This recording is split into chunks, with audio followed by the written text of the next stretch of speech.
Okay, today we are starting with our new chapter, that is chemical bonding. Chemical bonding, and this is the most important chapter for inorganic, for having basics of inorganic. This is the most important chapter. जिसको ये chapter आ गया ढंग से, तो inorganic में कोई दिक्कत नहीं आएगी. उसके सारे कंसेप्ट इस चैप्टर में कवर होते हैं, तो इसको बहुत ध्यान से सुनना है, बहुत प्रॉपरली इसके नोट्स बनाने हैं, ढंग से करना है इस चैप्टर को. ऑर्गेनिक के लिए भी काफ़ी ज़्यादा इंपॉर्टेंट है, ऑर्गेनिक में भी काफ़ी कंसेप्ट आएंगे इसके. तो मोस्ट इंपॉर्टेंट चैप्टर है inorganic as well as organic के लिए.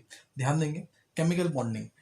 केमिकल बॉन्डिंग नाम से भी लग रहा है. What is the need of combining of atoms.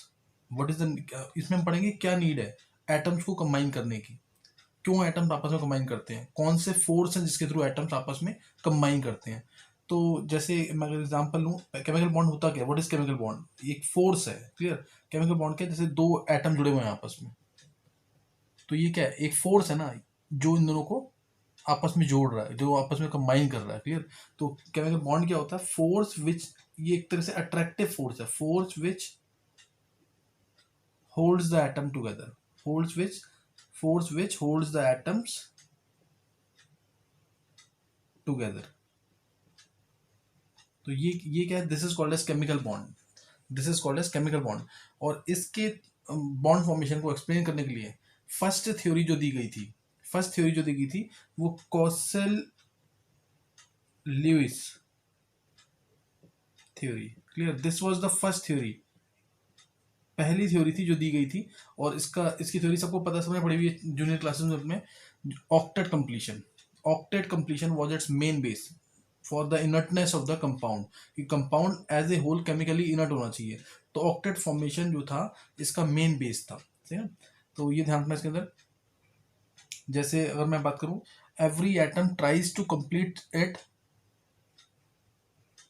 Every atom जो इसका कंसेप्ट है main, every atom tries to complete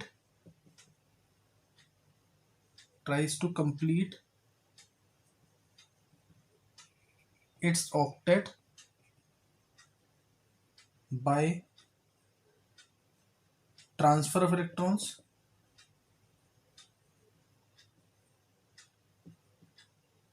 और बाय शेयरिंग ऑफ इलेक्ट्रॉन. यही डिटेल पढ़नी है हमें इसकी आज. और by sharing of electrons. Transfer electrons है तो it can be loss of electrons और गेन ऑफ इलेक्ट्रॉन्स. दोनों केस में इलेक्ट्रॉन्स क्या होंगे, ट्रांसफर होंगे. लॉस ऑफ इलेक्ट्रॉन कौन करेगा, मेटल करेगा. गेन ऑफ इलेक्ट्रॉन कौन करेगा, non metal, clear. Sharing of electrons होगा तो कोवेलेंट बॉन्ड बनेगा. इसके लिए भी तीन थ्योरीज आई थी कोवेलेंट बॉन्ड के कंसेप्ट को एक्सप्लेन, कोवेलेंट कंपाउंड्स के कंसेप्ट को एक्सप्लेन करने के लिए तीन थ्योरीज दी गई थी. एक लैंगमर्स और ल्यूइस ने थ्योरी मिलकर दी, लैंगमर ल्यूइस थ्योरी आई, फिर वैलेंस बॉन्ड अप्रोच आया, फिर मॉलिक्यूलर ऑर्बिटल थ्योरी आई. तीन थ्योरीज इसके रिगार्डिंग पढ़ेंगे हम. तो अभी हम थोड़ा सा हम स्टडी करेंगे इलेक्ट्रोवैलेंट बॉन्ड के बारे में, यानी आयनिक बॉन्ड के बारे में, आयनिक बॉन्ड के बारे में.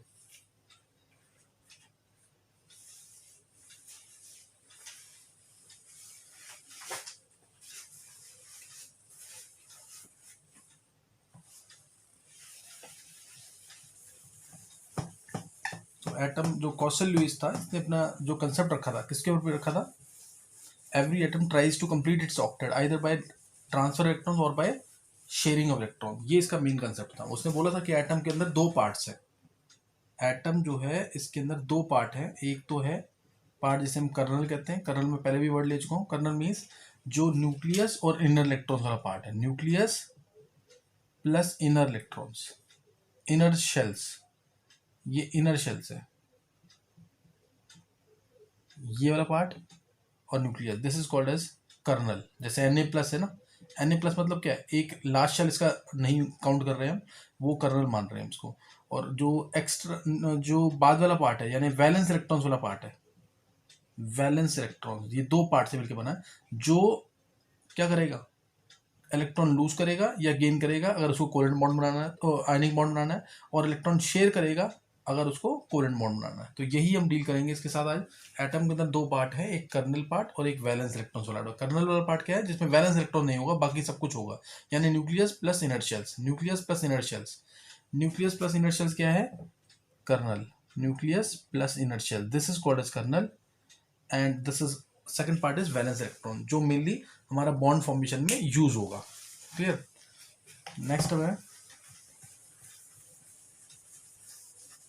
अब इसके अंदर अगर हमें स्टडी करना है, दो तरीके से स्टडी करनी है हमें, एक तो आयनिक कंपाउंड्स की और एक कोवलेंट कंपाउंड्स की, इसी के थ्रू। ठीक है। उसके बाद इसकी जो इसने ऑक्टेट फॉर्मेशन का कंसेप्ट दिया, कॉसेल ल्यूइस ने ऑक्टेट फॉर्मेशन का जो कंसेप्ट दिया, उसकी लिमिटेशंस, क्योंकि 100% तो स्टार्टिंग दी थी इसने, तो इसलिए बहुत इंपॉर्टेंट है, लेकिन इसकी कुछ लिमिटेशंस थी। तो अब पहले पढ़ेंगे आयनिक कंपाउंड्स से ना, आयनिक कंपाउंड्स कैसे बनते हैं, आयनिक और electrovalent compounds.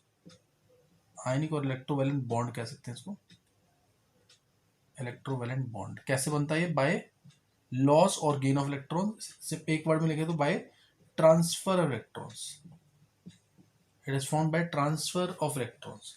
Ionic bond it is found by transfer of electron. जैसे अगर मैं इसमें पूछूं what is the electrovalent, what is the electrovalency, electrovalency क्या है, एक छोटे छोटे क्वेश्चन है इसके जो पूछ सकते हैं। हालांकि जूनियर क्लासेस में सब हो चुका है, ये थोड़ा फास्ट करेंगे इस चीज को, इसलिए इलेक्ट्रोवैलेंसी ऑफ से सोडियम आयन क्या है, Mg2+ क्या है, Al3+ क्या है,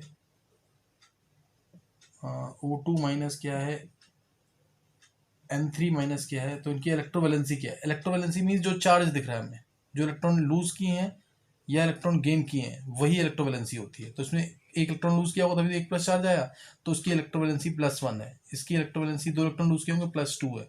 इसकी इलेक्ट्रोवैलेंसी +3 है। ये छोटे छोटे क्वेश्चन है, पूछ लेते हैं पेपर में। इसने 2 इलेक्ट्रॉन गेन किए हैं तो -2 है इसकी इलेक्ट्रोवैलेंसी। इसने 3 इलेक्ट्रॉन क्या किए हैं, गेन किए हैं, तो उसकी इलेक्ट्रोवैलेंसी -3 है। तो ये यहाँ पे electrovalency, this is called as electrovalency, है ना, इसे बोलते हैं इलेक्ट्रोवैलेंसी। नेक्स्ट स्टेप है इसके अंदर, तो ये हमारा आयनिक कंपाउंड का फॉर्मेशन इस तरीके से होगा, और इसके एग्जांपल्स एक दो तीन देख लेते हैं। और ये मैंने बता दिया यहाँ पे इसके इलेक्ट्रोवैलेंसी का मतलब क्या है ना, इलेक्ट्रोवैलेंसी का मीनिंग क्या है। नेक्स्ट अब यहाँ पे थोड़ा सा इसके एग्जांपल, जैसे अगर मेरे को सबसे बेस्ट एग्जांपल आयनिक कंपाउंड का NaCl, सबको पता है, यही एक्सप्लेन करते हैं NaCl। It is a purely ionic compound. Ionic compound के फॉर्मेशन के लिए क्या होना चाहिए कि जैसे एक एटम, जैसे lithium, sodium, potassium, rubidium, caesium, ये मेटल्स हैं बहुत अच्छे। नीचे जाएंगे तो साइज बढ़ेगा, साइज बढ़ेगा तो इलेक्ट्रॉन देने की टेंडेंसी बढ़ेगी, तो मेटेलिक कैरेक्टर बढ़ेगा। और जब यहाँ से लेफ्ट से राइट में जाएंगे तो क्या होगा, साइज छोटा होता जाएगा, इलेक्ट्रॉन एक्सेप्ट करने की टेंडेंसी बढ़ेगी। तो इसमें क्या है, FCl Br, ये ना। तो अब सीजियम सबसे अच्छा मेटल, फ्लोरीन सबसे जल्दी गेन करने वाला एलिमेंट, तो इससे डायगोनली इसका जो बॉन्ड बनेगा वो बहुत प्योरली मतलब अच्छा आयनिक बॉन्ड होगा, आयनिक बॉन्ड होगा। मैंने एक डिफरेंस बताया था गैलिस के अकॉर्डिंग कि इसका इलेक्ट्रॉनिटी कितनी थी, 4 थी पॉलिंग स्केल पे, इसकी होगी 0.6 के आसपास कुछ। तो डिफरेंस कितना आया, 3.4 का। मैंने बताया था अगर ΔEn, अगर इलेक्ट्रोनेगेटिव डिफरेंस ग्रेटर देन 1.7 है तो कंपाउंड को क्या मानते हैं, आयनिक। और ΔEn electronegative difference if it is less than 1.7 तो कंपाउंड को मानते हैं कोवेलेंट। तो कंपाउंड क्या मानते हैं, कोवेलेंट। तो जितना ज़्यादा डिफरेंस होगा ये उतना आयनिक बॉन्ड। बहुत अच्छा मेटल होना चाहिए, एक होना चाहिए मेटल बहुत अच्छा, दूसरा क्या होना चाहिए, नॉन मेटल बहुत अच्छा। तो बॉन्ड जो बनेगा आयनिक बनेगा, ठीक है ना। तो आयनिक बॉन्ड बनेगा, यानी एक मेटल जो है बहुत अच्छा कब होगा, जब उसकी आयनाइजेशन एनर्जी, इलेक्ट्रॉन देने की टेंडेंसी ज़्यादा होगी, यानी उसकी आयनाइजेशन एनर्जी क्या होगी, लो होगी। और दूसरा उस इलेक्ट्रॉन को आसानी से गेन कर ले, यानी उसकी इलेक्ट्रॉन एक्सेप्ट करने की टेंडेंसी ज़्यादा होगी, यानी उसकी इलेक्ट्रॉन गेन एंथैल्पी क्या होनी चाहिए, ज़्यादा होनी चाहिए, यानी वो जल्दी से इलेक्ट्रॉन को गेन करे, यानी इलेक्ट्रॉन एफिनिटी ज़्यादा होनी चाहिए इसकी, सही। हाई इलेक्ट्रॉन एफिनिटी हो और लो आयनाइजेशन एनर्जी हो, ये मेन कंसेप्ट है इसका। भी फैक्टर्स इफेक्टिव में डिस्कस करेंगे। अब NaCl को डिस्कस करना है, अगर मैं सपोज NaCl को डिस्कस करना है तो इसमें क्या होगा, Na जो है, Na अपना इलेक्ट्रॉन एक लूज करेगा, Na+ गैशियस फॉर्म में, है ना, Na+ गैशियस फॉर्म में आएगा, इलेक्ट्रॉन लूज किया इसने। और Na सॉलिड होता है एक्चुअल में। मेरे को अगर Na चाहिए तो Na पहले किस में जाएगा, गैशियस फॉर्म में, तभी तो इसमें से इलेक्ट्रॉन बाहर निकलेगा। तो Na गैशियस इलेक्ट्रॉन बाहर निकला, ये बना, ये Na सॉलिड था, सॉलिड से गैस में कन्वर्ट करना, कौन सी एनर्जी लगी होगी यहाँ, सब्लिमेशन एनर्जी। तो क्योंकि सोडियम गैस फॉर्म में तो मिलता नहीं है, किस फॉर्म में मिलेगा, अगर मार्केट से परचेज भी करते हैं तो सोडियम इस फॉर्म में होगा ना। तो अब ये गैशियस फॉर्म में लेके गए सब्लिमेशन एनर्जी देकर, उसके बाद इलेक्ट्रॉन बाहर निकाला इसमें से, Na+ बन गया। अब ये इलेक्ट्रॉन जो निकला बाहर, अब इसको कौन गेन कर लेगा, Cl, सही ना, Cl इस इलेक्ट्रॉन को गेन करेगा। और क्या बन जाएगा Cl माइनस। अब ये Na प्लस और Cl माइनस ये दोनों कंबाइन करके क्या बना देंगे NaCl। Na के पास एक इलेक्ट्रॉन था, Na के पास एक इलेक्ट्रॉन था, Cl के पास 7 इलेक्ट्रॉन थे, 1 2 3 4 5 6 7। ये इलेक्ट्रॉन इसने इसको ट्रांसफर कर दिया, ये इलेक्ट्रॉन इसने इसको ट्रांसफर कर दिया, तो ये आ गया यहाँ पे Na प्लस Cl माइनस, ये बन गया। और इन दोनों में फोर्स कौन सा होगा, strong electrostatic force, strong electrostatic force, जिसमें अगर हमें 1 मोल बनाना है, ये 1 मोल NaCl बनाना है इन कंपाउंड, तो इसमें 788 किलो जूल पर मोल अप्रोक्सीमेटली इतनी एनर्जी रिलीज होगी। 788 के 800 के आसपास मान सकते हैं, इतनी एनर्जी अप्रोक्सीमेटली क्या होगी, रिलीज होगी इसके बनने में। ये बताऊंगा अभी मैं लेटेस्ट एनर्जी के कंसेप्ट के थ्रू। तो अभी सिंपल ध्यान रखना है, NaCl आयनिक कंपाउंड कैसे बना, Na ने अपना एक इलेक्ट्रॉन लूज किया, क्योंकि ये क्या था 281, क्लियर, ये था 281, तो इसने अपना इलेक्ट्रॉन लूज किया, क्या बन गया 28, ऑक्टेट कंप्लीट हो गया। इसने अपना इलेक्ट्रॉन लूज कर दिया तो क्या हो गया इसका ऑक्टेट कंप्लीट। और Cl था 287, इसने इस इलेक्ट्रॉन को गेन कर लिया, और ये भी क्या बन गया 288। तो लाइक दिस, इसका भी ऑक्टेट कंप्लीट, इसका भी ऑक्टेट कंप्लीट, तो कॉसल लुईस के अकॉर्डिंग दोनों का ऑक्टेट कंप्लीट हो गया, और Na प्लस Cl नेगेटिव में एक स्ट्रॉन्ग इलेक्ट्रोस्टैटिक फोर्स होगा, तो ये बन गया ionic compound. So like this ionic form, ionic compound is form.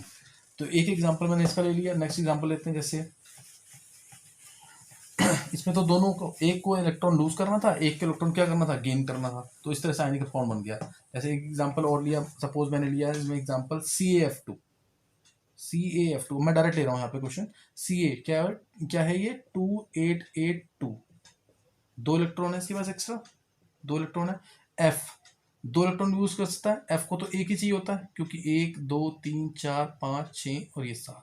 दूसरा F 1 2 3 4 5 6 और ये 7, तो ये एक इलेक्ट्रॉन इसको दे देगा और एक इलेक्ट्रॉन इसको दे देगा, दोनों को एक इलेक्ट्रॉन दे दिया इसने, तो Ca2 प्लस आ गया, और F पे 8 इलेक्ट्रॉन हो गया, 7 8, F माइनस, ऐसे दूसरा F, दूसरे इलेक्ट्रॉन, दूसरे F को भी एक इलेक्ट्रॉन मिल गया, तो ये भी F माइनस, और क्या बन जाएगा Ca2 plus F minus CaF2, समझ आएगा कि नहीं।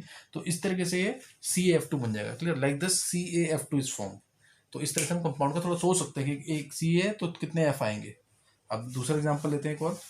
तो अब दोनों का ऑक्टेट कंप्लीट हो चुका है, ये भी क्या हो गया, 2 इलेक्ट्रॉन लूज किया इसने 288, और ये 27 था, ये भी 28 हो गया, ये भी 28 हो गया, तो ये भी ऑक्टेट कंप्लीशन का एग्जाम्पल है। ये क्या है 288, और ये क्या है 28, ये भी ऊपर भी 28, like this CaF2 is form, clear, like this CaF2 is form. ये ऑक्टेट कंप्लीशन हो रहा है बाय ट्रांसफर ऑफ इलेक्ट्रॉन्स, एक एटम इलेक्ट्रॉन लूज कर रहा है, दूसरा एटम इलेक्ट्रॉन गेन कर रहा है। तो गेन करने की टेंडेंसी ज़्यादा होनी चाहिए, लूज करने की टेंडेंसी भी ज़्यादा होनी चाहिए। तो जैसे और एक लास्ट एग्जांपल लेते हैं इसका, जैसे मैंने लिया MgO, Mg में 2 इलेक्ट्रॉन है, O में 1 1 2 3 4 5 6, ये 6 हैं, तो क्या होगा, ये इलेक्ट्रॉन ये देगा, ये भी इसको दे देगा, तभी तो ये इसका भी ऑक्टेट कंप्लीट, 2 इलेक्ट्रॉन आसानी से लूज कर सकता है, अच्छा मेटल है ये। Mg पे 2 प्लस आ जाएगा, और O में इलेक्ट्रॉन गेन किया 2 माइनस, इसका भी 28 हो गया, ये भी 28 हो गया, like this both have their octet complete, so MgO is form, like this MgO is form. तो इस तरह से क्या बन जाएगा MgO, समझ आएगा कि नहीं। तो ये मैंने आयनिक कंपाउंड का फॉर्मेशन दिखाया है, आयनिक कंपाउंड कैसे बनते हैं इस तरीके से। बहुत सारे एग्जांपल और भी हो सकते हैं, जैसे मैं थोड़ा फास्ट लिख रहा हूँ इनको, ये सब चीज़ पढ़ रखी है 9th 10th लेवल पे। जैसे मैंने लिखा इसके अंदर Na और O है, सपोज Na और O, अब Na के पास तो एक ही इलेक्ट्रॉन है, और O को कितने इलेक्ट्रॉन चाहिए, 2 इलेक्ट्रॉन चाहिए ऑक्टेट कंप्लीट करने के लिए, इसलिए 2 Na आएंगे, 2 Na आ गए, ये इलेक्ट्रॉन भी इसको दे दिया, ये इलेक्ट्रॉन भी इसको दे दिया, इसका ये भी क्या हो जाएगा 28, क्या हुआ Na प्लस बना, Na प्लस बना, ये भी 28, ये भी 28, और O पे भी क्या आ गया 1 2 3 4 5 6 7 8, और 2 माइनस, फॉर्मूला क्या बन जाएगा इससे Na2O, like this ionic compound is form. इस तरह से हमारा आयनिक कंपाउंड बन रहा है, clear, like this ionic compound is being formed. और क्रॉसेस से स्ट्रक्चर शो करते हैं हम, क्रॉसेस से स्ट्रक्चर शो करते हैं, या डॉट से स्ट्रक्चर शो करते हैं, इनको क्या होते हैं ल्यूइस स्ट्रक्चर्स, ये क्या है Lewis structures, clear, these are called as Lewis structures. Next बोला अगर मैंने, जैसे नेक्स्ट एग्जांपल, सपोज एग्जांपल लिया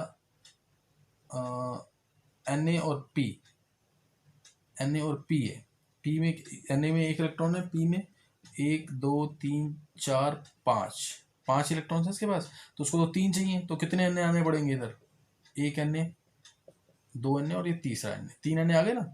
अब ये इलेक्ट्रॉन भी देगा इसको, ये भी इलेक्ट्रॉन इसको देगा, ये भी इलेक्ट्रॉन इसको ट्रांसफर कर देगा, तो Na भी, तीनों Na का ऑक्टेट कंप्लीट हो गया, Na plus Na plus Na plus, ये तीनों क्या बन गए, ये भी 2 8, ये भी 2 8 और ये भी 2 8, और ये P 3 माइनस, 3 इलेक्ट्रॉन लिए ना, ऑक्टेट कंप्लीट हो गया इसका भी।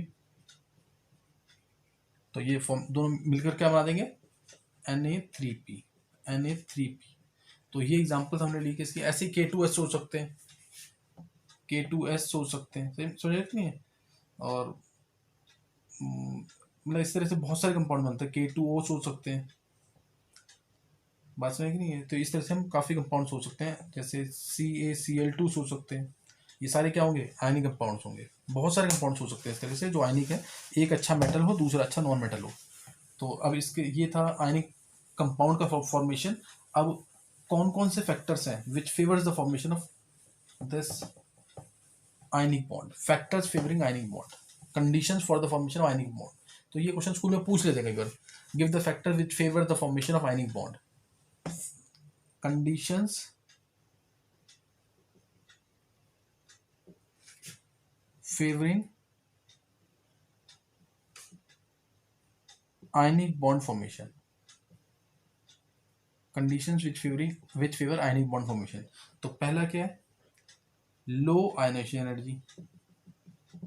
आयनेशन एनर्जी क्या होनी चाहिए, लो होनी चाहिए, ताकि जो गैशियस फॉर्म में एटम है, मैं गैशियस ले रहा हूँ डायरेक्ट, ये इलेक्ट्रॉन आसानी से लूज कर सके, और ए प्लस गैशियस फॉर्म में आएगा, A plus gaseous plus electron.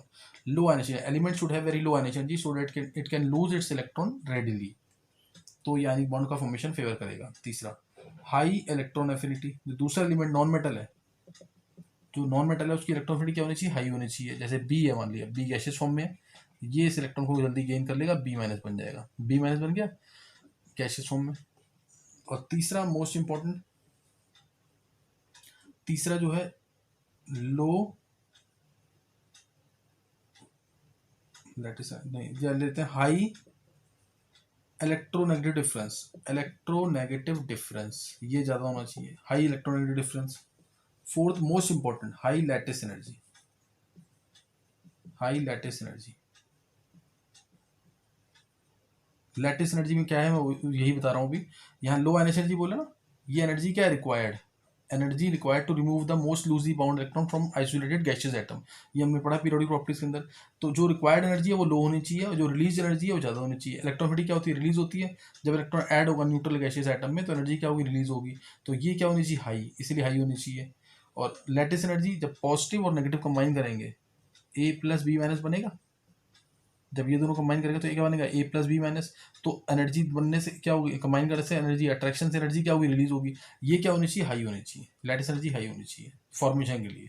तो लैटिस एनर्जी क्या है, जब एनर्जी इसमें रिलीज होगी एनर्जी, या इससे मैं इसमें कन्वर्ट करूंगा, A plus plus B minus gives A B, ये बना, ये बन गया ए बी, या ए बी से ए प्लस प्लस इसके कॉन्स्टेंट पार्टिकल्स को अलग करना, ये भी क्या लैटिस एनर्जी, ये भी लैटिस एनर्जी है, ये भी लैटिस एनर्जी है। इसमें एनर्जी क्या होगी, रिक्वायर्ड होगी, क्योंकि ए बी हमें इसको ब्रेक करना है, ए प्लस और बी माइनस में, तो ये लैटिस एनर्जी है रिक्वायर्ड।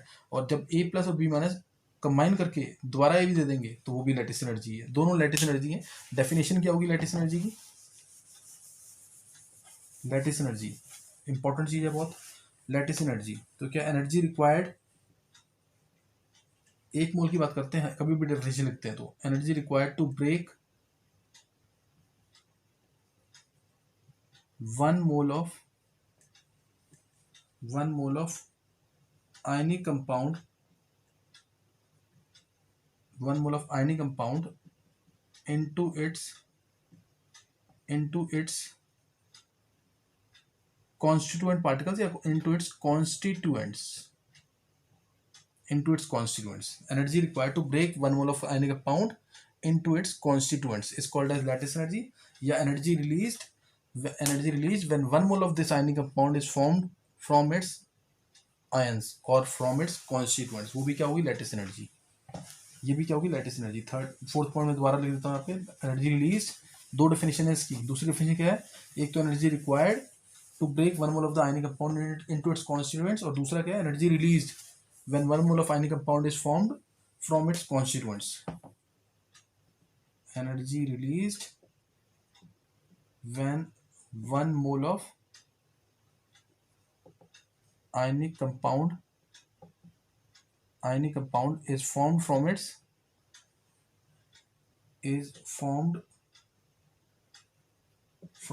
constituents ions, या constituent particles, जो भी है आयंस है। तो ये है, ये क्या है, लैटिस एनर्जी है। और लैटिस एनर्जी कब ज़्यादा होगी, जब चार्ज जो है Q1 Q2, मान लिया मैंने charge, positive pay charge, negative पे चार्ज जो है क्या हो, ज़्यादा हो। जितना ज़्यादा चार्ज उतनी ज़्यादा अट्रैक्शन। A2 प्लस है, B2 माइनस है, तो क्या होगा, अट्रैक्शन ज़्यादा होगी। ये डोमिनेंट फैक्टर होता है, this is the dominant factor.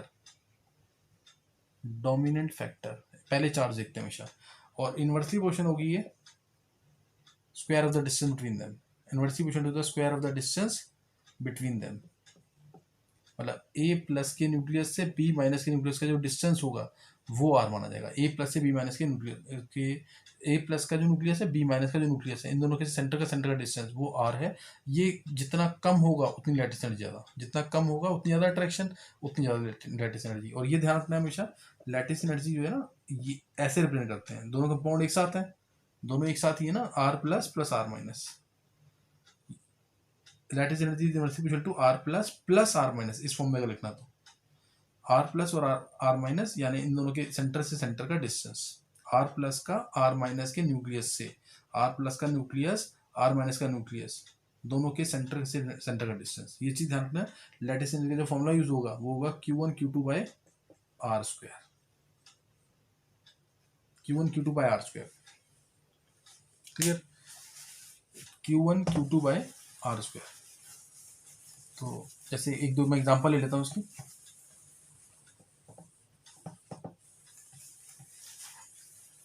Lattice energy important topic है, और ये निकालने का तरीका भी हम इसको निकाल सकते हैं बॉर्न-हेबर साइकिल के थ्रू। मैं बताऊंगा अभी कैसे।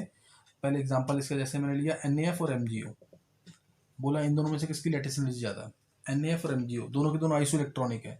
आइसो इलेक्ट्रॉनिक कैसे, इसमें टोटल इलेक्ट्रॉन्स कितने हैं, 11 प्लस 9 20, इसमें 12 प्लस 8 20, they both are isoelectronic, दोनों के दोनों आइसो इलेक्ट्रॉनिक है। किसकी लैटिस एनर्जी ज़्यादा होगी, या किसका मेल्टिंग पॉइंट ज़्यादा होगा, एक ही बात है, लैटिस एनर्जी ज़्यादा होगी तो मेल्टिंग पॉइंट ज़्यादा होगा। इसमें चार्ज क्या आएगा, 2 प्लस 2 माइनस, इसमें क्या आएगा, प्लस और माइनस, तो चार्ज ज़्यादा तो लैटिस एनर्जी ज़्यादा, इसकी लैटिस एनर्जी ज़्यादा होगी। लैटिस एनर्जी सही ना, लैटिस एनर्जी और मेल्टिंग पॉइंट भी कह सकते हैं। मेल्टिंग पॉइंट यानी सारे कॉन्स्टेंट पार्टिकल्स को अलग अलग करना, उसके लिए जो हीट देनी पड़ेगी, तो वही लैटिस एनर्जी होती है, तो इसकी ज़्यादा हो जाएगी इसे। अब जैसे दिया LiF, LiCl, LiBr, LiI, बोलो लैटिस एनर्जी में अरेंज करना। लैटिस एनर्जी किससे ज़्यादा होगी, कैटायन तो कॉमन है, कैटायन कॉमन है, तो एनायन छोटा होगा तो डिस्टेंस कम हो जाएगा। क्या था, inversely proportional to R square. छोटा होगा तो क्या होगा, Li प्लस और F माइनस के न्यूक्लियस में डिस्टेंस कम तो लैटिस एनर्जी ज़्यादा, साइज छोटा इसलिए, तो ये आ जाएगा लैटिस एनर्जी का order. Clear, this is the order of lattice energy, order of lattice energy. Next बोला जैसे ये दिया, जैसे Na2S MgCl2, इन दोनों में से लैटिस एनर्जी किसकी होगी ज़्यादा, सोच के देखना है, पूरा पता लग जाएगा आंसर।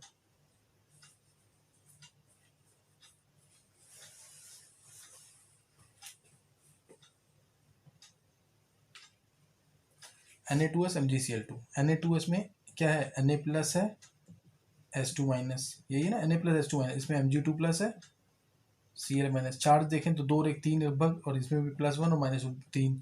अब इसमें देखेंगे Na प्लस और Mg2 प्लस कौन छोटा है, Mg2 प्लस छोटा है, दोनों आइसो इलेक्ट्रॉनिक है, 10 इलेक्ट्रॉन इसमें 10 इलेक्ट्रॉन इसमें, लेकिन इसमें 2 प्लस चार्ज है तो साइज छोटा है इसका। S2 माइनस Cl माइनस में कौन छोटा है, Cl माइनस छोटा है, क्योंकि इसमें 2 नेगेटिव चार्ज है, 18 इलेक्ट्रॉन इसमें 18 इसमें, जितना ज़्यादा नेगेटिव चार्ज उतना बड़ा साइज, तो इसलिए इसके दोनों आयंस छोटे हैं तो डिस्टेंस क्या हो जाएगा, कम हो जाएगा, इसलिए इसकी लैटिस एनर्जी ज़्यादा।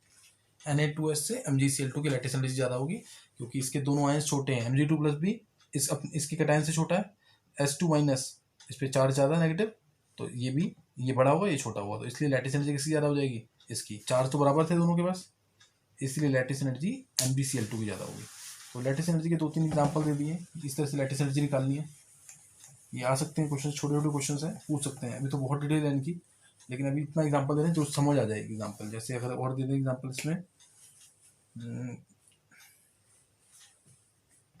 जैसे NaF, MgO, HCl, TiC, इनको अरेंज करना है लैटिस एनर्जी में। Clear? Now these have to be arranged in lattice energy. तो इसमें क्या चार्जेस देखेंगे पहले, Na+F-, Mg2+, O2-, Sc3+, N3-, Ti4+, carbon 4-। तो सबसे ज़्यादा चार्ज इधर आ गया, तो सबसे लैटिस एनर्जी इसकी, फिर इसकी, फिर इसकी। This is the order of lattice energy, this is the order of lattice energy. तो यहाँ पर हमने लैटिस एनर्जी डिस्कस कर लिया। क्लियर? लैटिस एनर्जी यहाँ पर डिस्कस हो चुका है। तो ये क्वेश्चंस आने चाहिए सारे। लैटिस एनर्जी के क्वेश्चन मैंने यहाँ डिस्कस कर दिए। Conditions for the formation of ionic bond, conditions for the formation of ionic bond, कौन कौन सी कंडीशंस है? Low ionic energy of metal, high electron affinity of non metal, large electronegative difference and higher lattice energy. अब lattice energy कैसे निकालते हैं उसके लिए मैं एक एग्जांपल ले रहा हूँ, अदरवाइज थर्मोडायनामिक्स का टॉपिक है ये। एक एग्जांपल मैं ले रहा हूँ बॉर्न-हाइबर साइकिल की, Born Haber cycle which is used to calculate lattice energy. बहुत इंपॉर्टेंट है, अच्छे क्वेश्चन बनते हैं इसके, तो इसलिए ध्यान देना। Born Haber cycle which is used to calculate lattice energy. ध्यान देंगे NaCl कैसे बना है एक्चुअल में, NaCl एक्चुअल में कैसे बना है। मान लीजिए मेरे को सोडियम चाहिए, तो सोडियम मेरे को NaCl बनाना है ना, NaCl ये बनाना है मेरे को सॉलिड फॉर्म में। अगर मेरे को ये बनाना है, NaCl के क्रिस्टल्स वगैरह भी देखे हुए हैं, NaCl अगर मेरे को बनाना है तो Na मेरे को किस फॉर्म में मिलेगा मार्केट में? Na सॉलिड की फॉर्म में, ऐसे ही तो मिलेगा। Na+ की फॉर्म में तो मिलेगा नहीं, आयंस की फॉर्म में तो मिलेगा नहीं। ऐसे ही Cl किस फॉर्म में मिलेगा? Cl- की फॉर्म में तो नहीं मिलेगा ना, या Cl गैसेस की फॉर्म में भी नहीं मिलेगा। क्या मिलेगा मेरे को? Cl2 की फॉर्म में। और मेरे को इधर कितने Cl चाहिए? एक, तो क्या लिखूंगा? Half Cl2। समझ आई बात नहीं? पहले तो ये लिखना आना चाहिए जरूर। मेरे को अगर NaCl चाहिए है तो NaCl को बनाने के लिए इसके कॉन्स्टिट्यूएंट पार्टिकल्स हैं सोडियम और क्लोरीन। क्लोरीन किस फॉर्म में मिलेगा? हाफ Cl2 की फॉर्म में। Cl2 हाफ Cl2 क्यों लिखा मैंने? क्योंकि मेरे को Cl क्या चाहिए? एक चाहिए। दूसरा Na जो मिलेगा किस फॉर्म में होगा? सॉलिड फॉर्म में। तो ये सही ना। अब ये बनना किससे? Na+ और Cl- से। ये किससे बनना है? Na+ और Cl- से। अब यहाँ ध्यान देना बिल्कुल, बॉन्ड डिस्ट्रीब्यूशन एनर्जी मैं पहले ही बता चुका हूँ। बॉन्ड डिस्ट्रीब्यूशन एनर्जी यानी एक मोल बॉन्ड को, यहाँ पे एक मोल, जैसे ये बॉन्ड है ना Cl, इसको तोड़ने के लिए जो एनर्जी चाहिए वो बॉन्ड डिस्ट्रीब्यूशन एनर्जी ये होती है। Cl2 का बॉन्ड तोड़ना है तो ये बॉन्ड डिस्ट्रीब्यूशन एनर्जी हो जाएगी। ऐसे ही किसी का भी बॉन्ड तोड़ना है तो वो गैशियस फॉर्म में होना चाहिए तो बॉन्ड टूटेगा, सही ना। गैशियस फॉर्म में होगा तो वो बॉन्ड टूट जाएगा। तो ये बॉन्ड डिस्ट्रीब्यूशन एनर्जी है। अब देखेंगे बॉर्न-हाइबर साइकिल कैसे यूज करती है NaCl को बनाने में। तो Na सॉलिड है, ध्यान देना इधर बहुत इंपॉर्टेंट चीज है। अब यहाँ पे Na सॉलिड है, अगर मेरे को इससे एटम निकाल, इससे इलेक्ट्रॉन निकालना है और इसके Cl में डालना है इलेक्ट्रॉन, यही था ना। Na सॉलिड है, इससे तो इलेक्ट्रॉन निकलेगा नहीं, पहले इसको किस में कन्वर्ट करेंगे? गैस में, सही ना, गैस में कन्वर्ट करेंगे।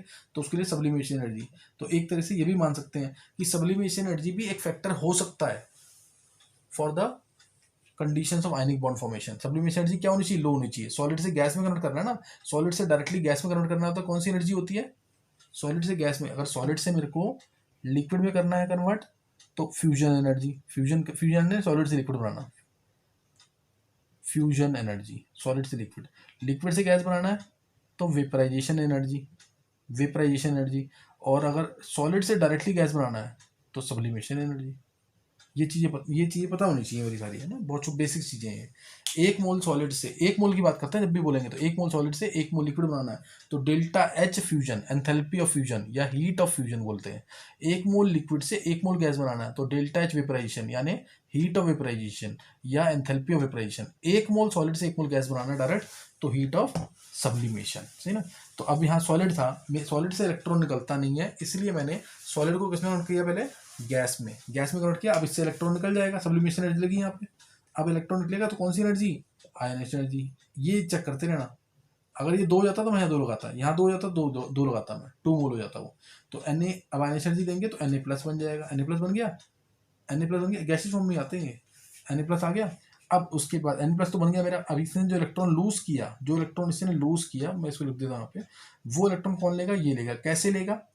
अब ये Cl किस फॉर्म में होना चाहिए? Cl होना चाहिए गैस फॉर्म में और एटॉमिक फॉर्म में। तो इसके बॉन्ड को तोड़ना पड़ेगा, आधा Cl है ना, Cl को बॉन्ड तोड़ते हैं 2Cl बनता है तो क्या एनर्जी लगेगी, डी, बॉन्ड डिसोसिएशन एनर्जी। कौन सी एनर्जी है, बॉन्ड डिसोसिएशन एनर्जी। तो ये 1 मोल को तोड़ना था ना तो डी लगी, आधा मोल तोड़ना तो हाफ डी। ये गलती होती है पेपर के अंदर, हाफ डी लिखा तो गलत है बिल्कुल, सही ना, हाफ डी आएगा, क्या आएगा, हाफ डी, हाफ डी लिख दिया।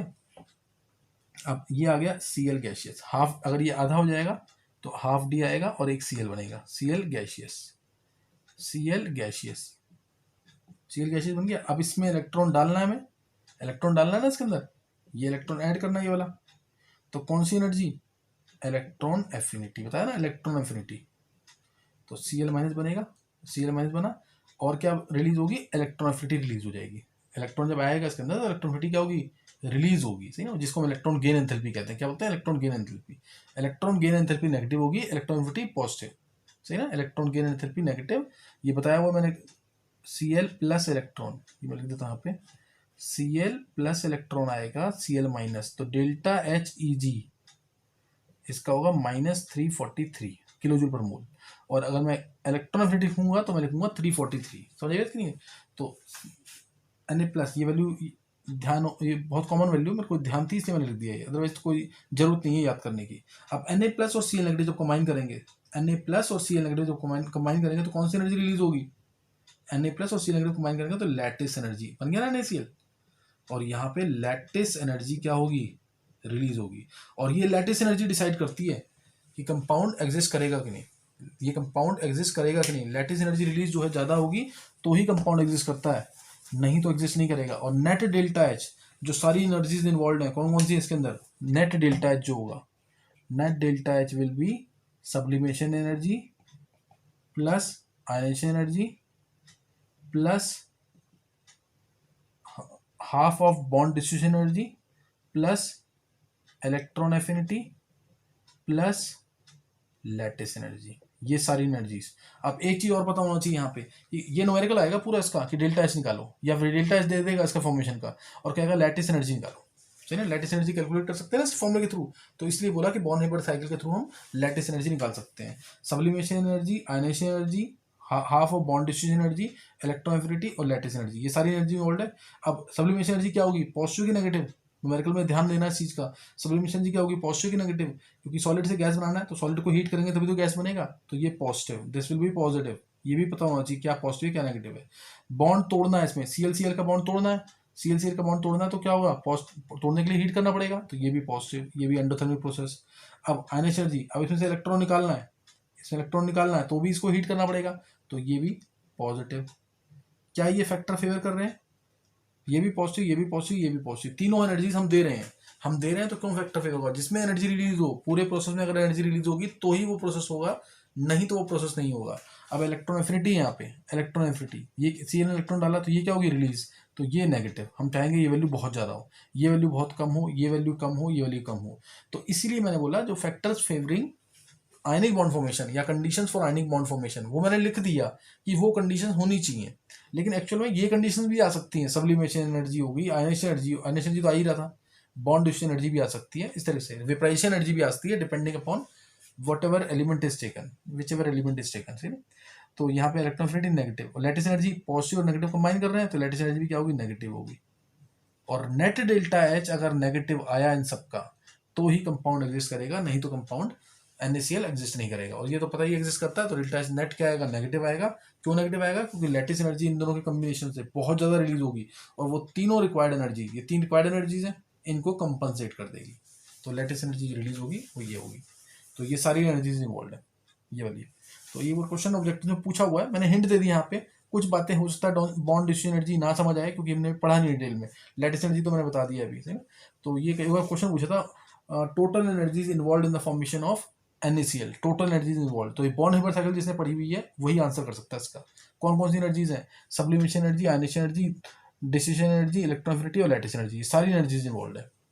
इसमें हाइड्रेशन एनर्जी इन्वॉल्व नहीं है, कई बार ऐसे भी आता है कौन सी एनर्जी इन्वॉल्व नहीं है इसके फॉर्मेशन में, तो वो हाइड्रेशन एनर्जी क्या है अभी आगे पढ़ेंगे उसको। तो यहाँ पे इसको ना एक वर्ड में याद रख सकते हैं, हाफ दिल से। तो अगर ये याद रखते हो याद कर लेना क्योंकि कॉमन क्वेश्चन है ये। डी से क्या है डिफ्यूजन एनर्जी, आई से क्या है आयनेशन एनर्जी, एल से क्या है लैटिस एनर्जी, एस से क्या है सब्लिमेशन एनर्जी, ई से क्या है इलेक्ट्रॉन एफिनिटी। हाफ लगा दिया इसलिए ताकि हाफ जरूर याद रहे, इंपॉर्टेंट टर्म है बहुत है half. Half bond distribution energy. Clear हुई बात कि नहीं?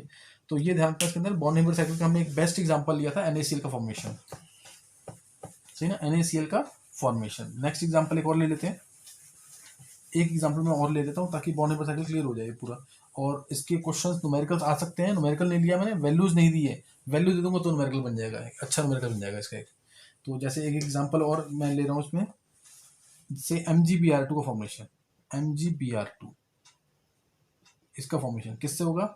Mg सॉलिड, मेटल तो सॉलिड होते हैं, प्लस Br2 है, ब्रोमीन तो सबको पता है किस फॉर्म में होता है, लिक्विड फॉर्म में, है ना, ब्रोमीन और mercury, these are two liquids at room temperature. अब इसमें से इलेक्ट्रॉन निकालने हैं, 2 इलेक्ट्रॉन लूज करेगा ये, और ये वो 2 इलेक्ट्रॉन गेन करेगा। तो इलेक्ट्रॉन निकालने तो किस फॉर्म में लेना पड़ेगा उसको? गैसियस में। कौन सी एनर्जी? Sublimation energy.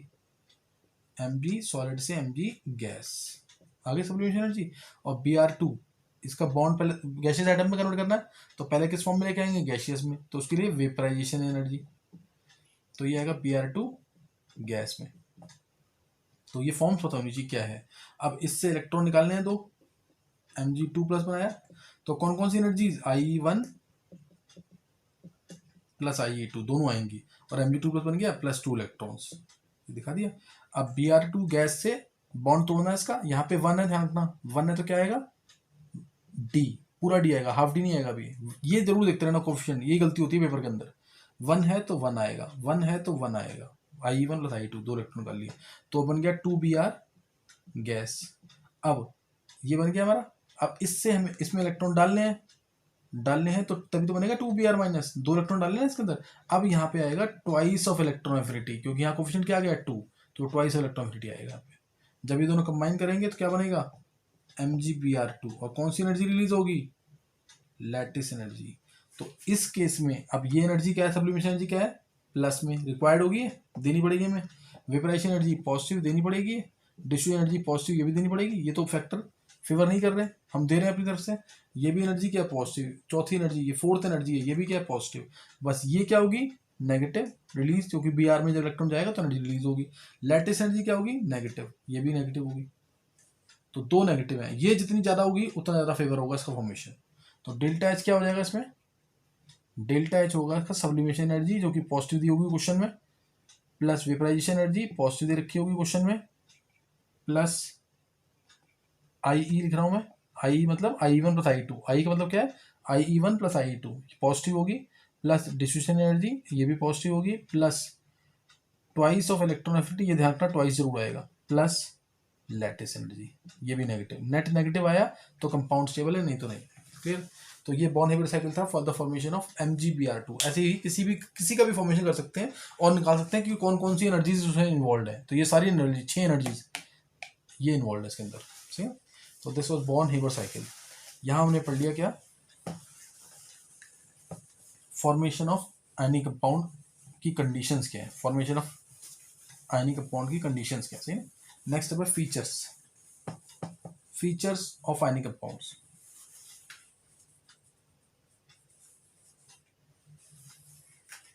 फीचर्स सबने पढ़ा हुआ ये भी फीचर्स ऑफ आयनिक कंपाउंड्स। पहला क्या? आयनिक कंपाउंड्स क्या किस फॉर्म में एग्जिस्ट करते हैं? Ionic compound they are solid form में एग्जिस्ट करते हैं ना। ये लिक्विड और गैस में तो नहीं होते, क्योंकि फोर्सेस बहुत स्ट्रांग है, because of strong electrostatic forces.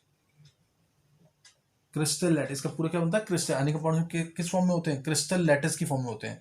इसका आयनिक कंपाउंड जैसे NaCl है ना, NaCl इसका पूरा क्रिस्टल बनता है, जिसमें एक Na प्लस जो है 6 Cl नेगेटिव से सराउंडेड होता है, और एक Cl नेगेटिव भी 6 Na प्लस से सराउंडेड होता है। इसका एक पूरा क्रिस्टल बनता है, और ये CCP अरेंजमेंट होता है इसका, FCC या CCP अरेंजमेंट बोलते हैं इसमें। तो वो डिटेल में है सॉलिड स्टेट के अंदर। तो ये पूरा क्रिस्टल एग्जिस्ट करता है इसका आयनिक कंपाउंड का। क्रिस्टल लैटिस क्या होता है? क्रिस्टल लैटिस ये क्या होता है? 3 dimensional arrangement of ions. 3 dimensional arrangement of ions in 3D, सही ना। 3D arrangement of ions, 3D arrangement of ion, ये बहुत डिटेल में है भी सॉलिड स्टेट के अंदर, बस इतना ध्यान रखते हैं 3D arrangement of ions, this is called as crystal lattice in crystal, एक क्रिस्टल के अंदर। तो अगर हिंट दें इसका थोड़ा सा, तो ये पूरा हमारा क्या है, सॉलिड स्टेट में एग्जिस्ट करेगा, और पानी में डाल देंगे तो जैसे नमक को पानी में डाल दिया तो क्या बन जाएगा, एक्वस फॉर्म में आ जाएगा, एक्वस सॉल्यूशन की फॉर्म में। क्लियर। तो एक्वस फॉर्म में आ सकते हैं जब हम इसको पानी में डालेंगे, यानी या फिर किसी और पोलर सॉल्वेंट में डालेंगे, तो ये किस फॉर्म में आ जाएंगे, एक्वस फॉर्म में आ जाएंगे। जैसे NaCl का स्ट्रक्चर है ना, तो कुछ ऐसे करके होता है, ये अभी समझ आएगा नहीं, मैं बस दे रहा हूँ ये हिंट कि ये ऐसे एग्जिस्ट करता है इस तरीके से। इसमें क्या Cl माइनस Na प्लस है और Cl माइनस है, ये ना Cl माइनस जो होते हैं ये हमारे कॉर्नर और फेस सेंटर पे होते हैं। कॉर्नर क्या है, यहाँ पे यहाँ पे यहाँ पे यहाँ पे यहाँ पे यहाँ पे यहाँ पे 8 कॉर्नर पे क्या आएंगे Cl माइनस। और फेस के सेंटर पे कितने फेस होंगे इसमें, 4 वॉल्स हैं, सीलिंग है और फ्लोर है, तो कितने फेस हैं, 6 फेसेस पीछे ये 6 फेसेस पे यहाँ Cl नेगेटिव प्रेजेंट होता है, ऐसे एक फिक्स पोजीशन होती है बिल्कुल इसकी। और Na प्लस होता है एज के सेंटर, एजेस ये लाइंस जो दिख रही हैं, 4 एज ये वाली, 4 एज वर्टिकल वाली, 4 एज सीलिंग वाली, तो 12 एजेस पे क्या होंगे, ये Na प्लस, ये Na प्लस, ये Na प्लस, ये Na प्लस, ये Na प्लस, ये Na प्लस, ये Na प्लस, ये Na प्लस, ये Na प्लस, ये Na प्लस और ये Na प्लस, ये 12 एजेस पे क्या आ जाएंगे, Na प्लस। और एक बॉडी के सेंटर पे, एक पूरे बॉडी के जाने जहाँ पे इंटरसेक्शन ऑफ डायगोनल होगा रूम के अंदर, तो वहाँ पे आएगा Na प्लस। इस तरह से पूरा अरेंजमेंट होता है। तो ये भी करना नहीं है, ये समझ नहीं आएगा इस तरीके से। ये पूरा क्रिस्टल लैटिस बनेगा इसके अंदर, जिसमें एक Na प्लस 6 Cl नेगेटिव से सराउंडेड होगा और एक Cl नेगेटिव 6 Na प्लस से सराउंडेड होगा। ये this is called as crystal lattice, ये पूरा क्रिस्टल लैटिस है। So this is 3 dimensional arrangement of ions in crystal. तो आयनिक कंपाउंड किस फॉर्म में एग्जिस्ट करते हैं, सॉलिड फॉर्म में, बस ये ध्यान रखना है इसके अंदर। फीचर्स, पहला फीचर क्या है, they exist in solid form, they exist in solid form. Next, पहला सॉलिड फॉर्म में, सॉलिड स्टेट में एग्जिस्ट करेंगे। दूसरा दूसरा they conduct electricity, conducts electricity in heat, और इलेक्ट्रिसिटी कंडक्ट करता है इन molten form, molten form and in aqueous form. ये इलेक्ट्रिसिटी जो कंडक्ट करते हैं मोल्टन और एक्वस फॉर्म में ही कंडक्ट करेंगे, ध्यान रखना चीज का, in molten form and in aqueous form. Solid state में जैसे NaCl solid does not conduct, तो ये क्वेश्चन पेपर में आता है, why solid NaCl does not conduct electricity though it is an ionic compound. Reason, solid state में ions जो होंगे इसके अंदर वो फ्री नहीं होंगे, Na plus Cl negative, they are not free to move, इनका मूवमेंट जो है, इनकी मोबिलिटी जो है नील होगी। They ions are not free, ions are not free to move. No movement means no conduction, no movement no conduction, ये question आता है पेपर के अंदर। जो आयनिक कंपाउंड किस फॉर्म में कंडक्ट करते हैं, वो कंडक्ट करते हैं सिर्फ मोल्टन फॉर्म में और एक्वस फॉर्म में। पानी डाल दें उसके अंदर या कोई और सॉल्वेंट डाल दें, पोलर सॉल्वेंट, जिसमें ये इसको ब्रेक कर दे बॉन्ड्स को, इसके जो आयनिक बॉन्ड्स उसको अलग कर दे, इलेक्ट्रोस्टैटिक फोर्सेस से अलग कर दे, तो ये मूवमेंट होगा आयंस का और ये कंडक्ट करेंगे। मोल्टन में और एक्वस फॉर्म में कंडक्ट करते हैं, not in the solid form, क्योंकि सॉलिड फॉर्म में ions they are not free to move, ये ध्यान रखना इसके अंदर से। नेक्स्ट अब आया, ये आ गया NaCl का केस। तो NaCl सॉलिड कंडक्ट नहीं करता, ये ध्यान रखना इस चीज का। मेटेलिक सॉलिड्स फिर भी कंडक्ट करते हैं, मेटेलिक सॉलिड्स। तो दूसरा फॉर्म ये आ गया। तीसरा they are soluble, they have high melting point, boiling point, बता दिया मैंने, high melting points and boiling points होते हैं इनके। वो क्यों है, पूरा लैटिस है, अगर उसको ब्रेक करना है तो उसके लिए लैटिस एनर्जी क्या देनी पड़ेगी, बहुत ज़्यादा देनी पड़ेगी, इसलिए इसका मेल्टिंग पॉइंट बॉइलिंग पॉइंट है ना। Melting point direct proportional to किसके होगा, लैटिस एनर्जी के। लैटिस एनर्जी इनकी क्या होती है, लैटिस एनर्जी कितनी है, क्या है इनकी, इनकी बहुत ज़्यादा लैटिस एनर्जी होगी। लैटिस एनर्जी क्या, directly proportional to the charge on the ions, inversely proportional to the square of the distance between them. Lattice energy बहुत हाई होती है, इसलिए ये भी पूरा डिटेल में लेंगे कि मेल्टिंग पॉइंट किससे ज़्यादा है, बॉइलिंग पॉइंट किससे ज़्यादा है, ये आगे टॉपिक है पूरे बड़े बड़े, अभी ध्यान रखना है सिर्फ इतना, ठीक है। High melting point, boiling point. Fourth point, बहुत सारे फीचर्स होते हैं आयनिक पॉइंट, आयनिक कंपाउंड्स के। फास्ट आयनिक रिएक्शंस बहुत फास्ट होती है, fast ionic reactions, ionic reaction they are very fast. जैसे NaOH प्लस HCl, HCl तो चलो कोवलेंट कंपाउंड है, NaCl बनता है, तो ये आयनिक कंपाउंड बन गया NaCl, तो रिएक्शन बहुत फास्ट होगी। या AgNO3 प्लस NaCl, AgNO3 आयनिक, ये NaCl भी आयनिक, ये प्रॉपर एग्जांपल है इसका। तो AgCl बन गया, ये प्रेसिपिटेट बन गया, सॉलिड फॉर्म में वाइट प्रेसिपिटेट बनता है AgCl का, प्लस NaNO3। ये रिएक्शन आयनिक कंपाउंड है, आयनिक रिएक्शन क्या होंगी, बहुत फास्ट होंगी, प्लस NaNO3 बन जाएगा यहाँ पे। तो ये रिएक्शन क्या होगी, बहुत फास्ट रिएक्शन होगी। Ionic reaction they are very fast, they occur in fraction of second में रिएक्शन हो जाती है। लास्ट पॉइंट है most important, solubility. Last point most important, solubility. solubility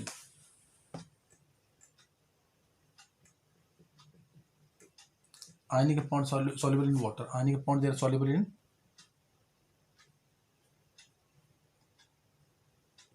are soluble in water और polar solvent, like dissolve like जो है वही, और पोलर सॉल्वेंट्स, बेंजीन हो गया, CCl4 हो गया, नेफ्थलीन हो गया, ऑक्टेन हो गया, उनमें सॉल्युबल नहीं होंगे क्योंकि वो नॉन पोलर होते हैं सॉल्वेंट्स, है ना। जितना पोलर सॉल्वेंट उतना आयनिक कंपाउंड क्या होगा, उसके अंदर सॉल्युबल होगा। अब आयनिक कंपाउंड है जैसे NaCl है, NaCl पानी में सॉल्युबल क्यों है, एक्चुअल में NaCl है ये पानी में क्यों सॉल्युबल है, पहले मैंने इसको डाला पानी के अंदर तो क्या बना, Na+ गैस और Cl- गैस बना। उसके बाद क्या होगा, वाटर में डाला एक्वस सॉल्यूशन में, Na+ जो है इसको एक्वस आयंस, जो पानी के मॉलिक्यूल्स हैं एक्वस लिखते हैं इसको, Na+ एक्वस फॉर्म में आ जाएगा और प्लस Cl- एक्वस फॉर्म में, ये इसको घेर लेंगे। इतना स्ट्रॉन्ग फोर्स था, पानी में डालते ही वीक कैसे हो गया फोर्स, वो सही ना, वो फोर्स वीक कैसे हो गया। तो ना एक टर्म अगर याद रख सकते हैं तो याद कर लेंगे भी, जो मैं टर्म जैसे बोलता हूँ याद करने के लिए, याद कर लोगे तो आगे जाके बहुत फायदा देंगी वो, अभी समझ कम आएंगी, क्यों, फिजिक्स की टर्म है। वाटर का जो डाइलेक्ट्रिक कांस्टेंट है, ये इलेक्ट्रोस्टैटिक्स में पढ़ेंगे 12th क्लास में, डाइलेक्ट्रिक कांस्टेंट जो होता है ना वाटर का, ये बहुत ज़्यादा होता है, अराउंड 80 होता है, 81 के आसपास की वैल्यू होती है इसकी। और इसका मतलब है कि जो Na+ और Cl- के बीच में जो फोर्स है ना, इसको कट कर देगा, 1/80 टाइम्स कर देगा, it will reduce it to 1/80। Force इनके बीच में जितना था उसको 1/80 कर दिया इसने, तो इसलिए ये पानी के अंदर सॉल्युबल होंगे। कैसे होंगे वो देखते हैं एक बार, सही ना। डाइलेक्ट्रिक कांस्टेंट इसका होता है वो 1/80 होता है, इसका मतलब Na+ और Cl- के बीच में जो फोर्स है इसको 1/80 टाइम्स कर देगा, सही ना। ये डाइलेक्ट्रिक कांस्टेंट फॉर्मूला ही पढ़ेंगे, force in vacuum by force in medium करके कोई फॉर्मूला होता है इसका, फिजिक्स में है सर ये सारा, सही ना। तो ये ध्यान रखेंगे इसके अंदर।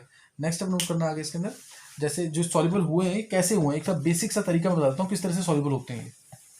यहाँ से हाइड्रेशन एनर्जी का मीनिंग भी देखेंगे, हाइड्रेशन एनर्जी क्या होती है।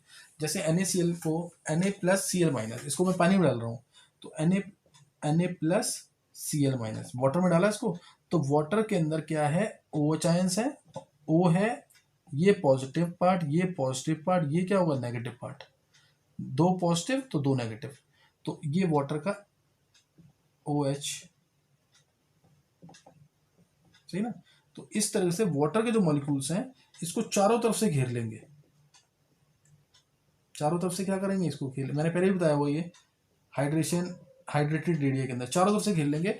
Na+ तो बहुत छोटा सा था, लेकिन पानी से मिलते ही क्या हो गया, ओ क्या है, ओ क्या है यहाँ पे क्या कहते हैं, वाटर ऑक्सीजन जो है ना नेगेटिव, ये नेगेटिव ये पॉजिटिव, तो इसलिए ओ सामने दिखाना है, ओ सामने दिखाना है, ओ सामने दिखाना है, ओ सामने, ओ सामने, ओ सामने। तो अगर बोलते हैं हाइड्रेटेड रेडिया क्यों बड़ा हुआ, समझ आया कि नहीं, ये पूरा फैल गया यहाँ पे अब, इसलिए हाइड्रेटेड रेडिया जो है Na+ का वो क्या होगा, बहुत ज्यादा होगा, सही ना। तो ये ध्यान रखना इसके अंदर, हाइड्रेटेड रेडिया क्या होगा, बहुत ज्यादा होगा इसका, तो इसको भूलना नहीं बिल्कुल भी। नेक्स्ट जो है, तो ये चारों तरफ से फैल गया, और ऐसे ही Cl- जो है, Cl- यहाँ पे आया H2O, अच्छा इसमें Cl- है ना H2O, यहाँ पे H दिखाना, अब H OH H OH H OH H OH, इस तरीके से। तो Cl- को अलग ले गया, यहाँ पे फोर्स रिड्यूस हो गया 1/40 टाइम्स, 1/80 टाइम्स।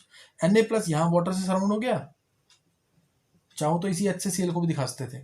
तो अब क्या हो गया, इन दोनों में गैप बढ़ गया, अब ये पास आना, क्योंकि इनमें अट्रैक्शन बहुत ज़्यादा होती है पॉजिटिव नेगेटिव में, लेकिन अब ये पास भी आना चाहे तो पास नहीं आ पाएंगे, क्यों, क्योंकि चारों तरफ वाटर मॉलिक्यूल्स घिरे हुए हैं, चारों तरफ से वाटर मॉलिक्यूल्स घिरे हुए हैं।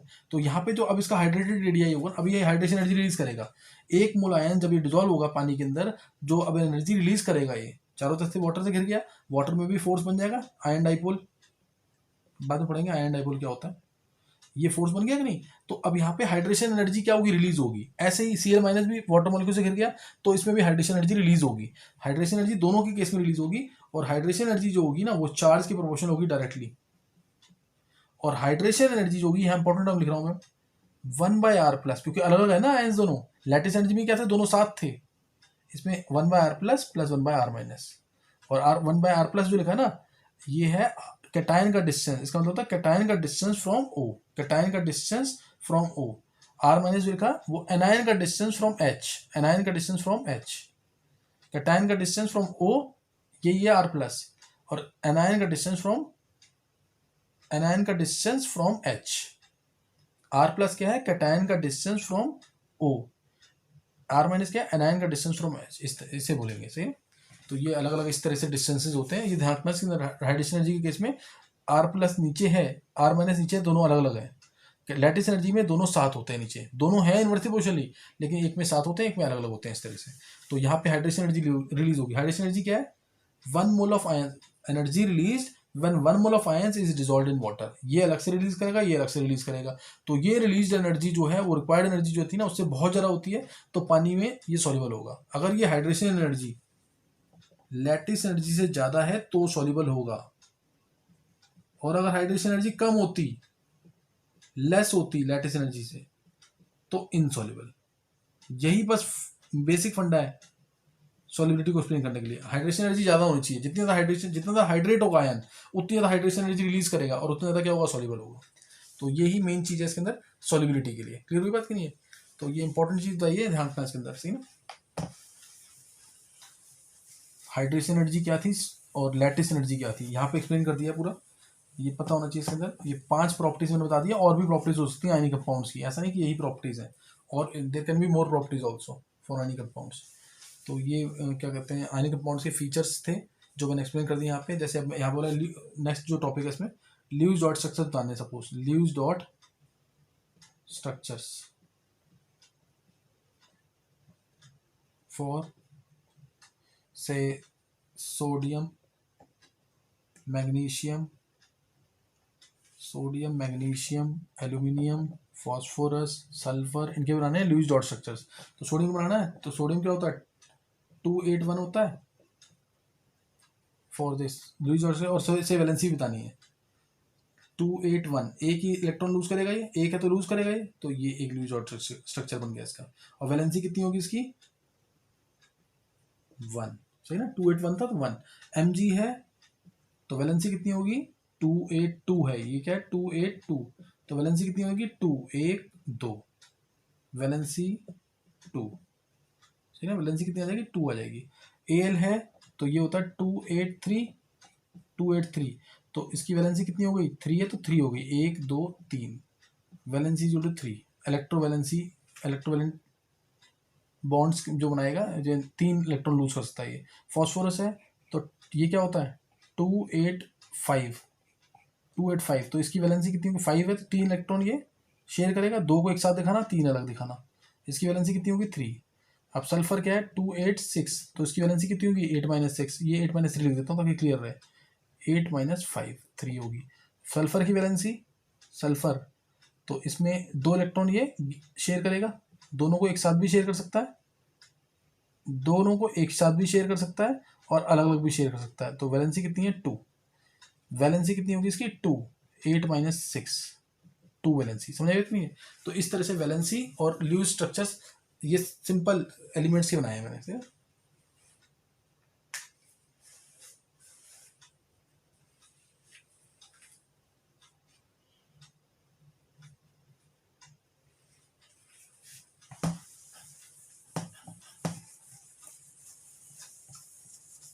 तो ये बाकी N3-O2- इसके भी पूछ सकते हैं। N3- बोलेगा तो इसका दिखा देंगे N3- अगर, तो 8 इलेक्ट्रॉन होगा इसके पास, 1 2 3 4 5 6 7 8 और 3-, ये इसका ल्यूइस डॉट स्ट्रक्चर है। Clear, this is it's Lewis dot structure, है ना। ल्यूइस डॉट स्ट्रक्चर का ये बन जाएगा। नियॉन का बोल देगा, नियॉन का बनाना अगर, तो 2 8 हो गया, तो इसका तो 0 हो जाएगा। वैलेंसी कितनी होगी 0, 6 7 8, क्योंकि इसका ऑक्टेट कंप्लीट है तो valency will be equal to 0। ऐसी इसकी भी वैलेंसी क्या होगी 0 होगी। समझ रहे नहीं? तो these are the Lewis dot structures. बाकी मैंने आयनिक कंपाउंड्स के लुईस डॉट स्ट्रक्चर तो मैंने बता दिए थे पहले कैसे बनते हैं।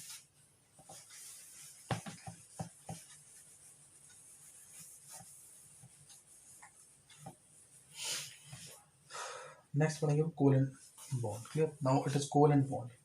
तो कोवेलेंट बॉन्ड के लिए जो थ्योरीज दी गई थी,